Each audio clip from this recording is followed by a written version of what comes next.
रंगी परोड़ आवी खुशियों संगे लावी हर खाए हय्यू हाय স্ট্রাগল ফর এক্সিস্টেন্স ডারউইনের এই কথাটি আমি কোনো দিন ভুলব না। একসময় বেঁচে থাকার আশাই ছেড়ে দিয়েছিলাম। তারপর শুরু হলো জীবন সংগ্রাম, নিজের সাথে, নিজের মারণ রোগ ব্লাড ক্যান্সারের সাথে। আজ আমি সুস্থ স্বাভাবিক। আজ চলেছি দাদাগিরির উইনার হয়ে শপথ পূরণ করতে তারকেশ্বরের এক ইট ভাটায়।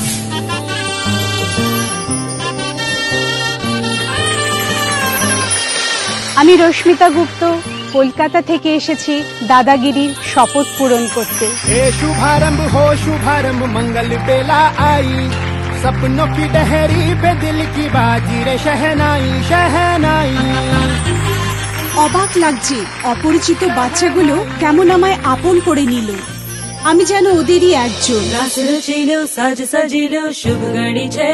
কখনো আমি ওদের শিক্ষক, কখনো আমি ওদের খেলার সাথী। এভাবেই সময় বয়ে গেল।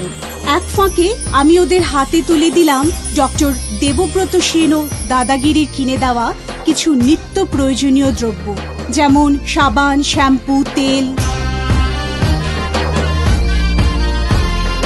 যাতে ফুটফুটে শিশুগুলো পরিষ্কার পরিচ্ছন্ন হয়ে থাকতে পারে। ওরাই যে আমাদের ভবিষ্যৎ।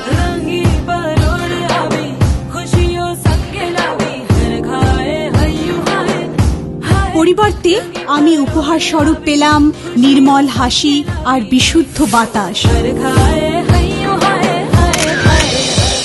আমার শপথ পূরণের জন্য আন্তরিকভাবে ধন্যবাদ জানাই দাদাগিরির পুরো টিমকে এবং ডক্টর দেবব্রত সেনকে। আমার মুক্তি আলোয় আলোয় এই আকাশে। আজ আমি দাদাগিরি শব্দের আক্ষরিক অর্থ বুঝতে পারলাম। ধুলায় ধুলায় আমি যেন বাকি জীবনটা এভাবেই দাদাগিরি দেখিয়ে যেতে পারি, এটাই আমার নতুন শপথ। আমার মুক্তি আলোয় আলোয়।